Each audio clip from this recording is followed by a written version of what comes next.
Halo semuanya, perkenalkan nama saya Safa Ajung Kurnia Mukti dari kelas 12.1. Di sini saya akan menjelaskan materi bab 1 yaitu listrik statis. Apa sih listrik statis? Listrik statis adalah cabang ilmu fisika yang mempelajari fenomena kelistrikan pada muatan-muatan listrik yang diam atau statis. Yang pertama yaitu muatan listrik statis.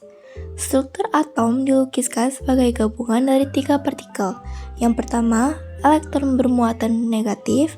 Yang kedua, proton bermuatan positif. Yang ketiga, neutron atau netral tidak bermuatan. Yang kedua, gaya listrik adalah gaya interaksi antar muatan listrik yang pertama kali diselidiki oleh Charles de Coulomb pada tahun 1736 sampai 1806. Dengan eksperimen menggunakan neraca luntur pada tahun 1784.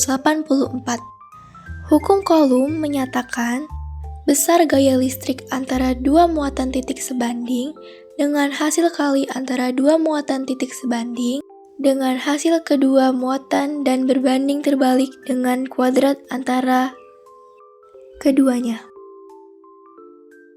Berikut merupakan rumus gaya listrik statis. Yang kedua, medan listrik. Dua muatan listrik yang terpisah pada jarak tertentu akan mengalami gaya listrik. Konsep medan listrik diperkenalkan oleh Michael Faraday pada tahun 1791 sampai 1867.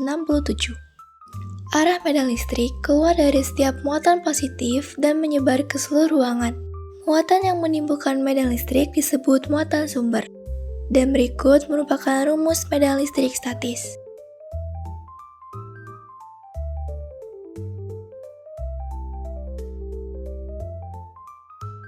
Yang keempat, hukum Gauss.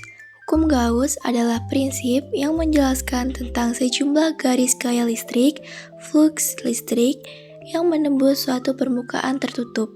Flux listrik sama dengan jumlah muatan listrik yang terkurung oleh permukaan tertutup, dibagi oleh konstanta dielectric volume epsilon 0. Digunakan untuk memahami dan menghitung medan listrik yang dihasilkan oleh muatan listrik dan membantu memecahkan masalah-masalah elektrostatika yang melibatkan distribusi simetris muatan.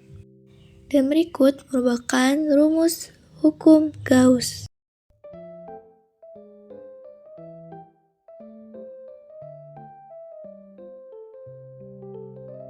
Yang kelima, energi potensial.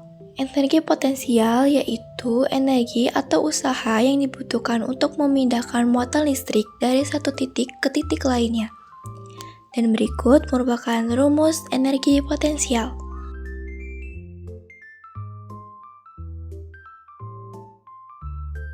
Dan yang terakhir ada kapasitor. Adalah salah satu peralatan untuk listrik yang digunakan untuk menyimpan energi dalam waktu singkat untuk dibebaskan dengan cepat. Dan berikut merupakan rumus kapasitor.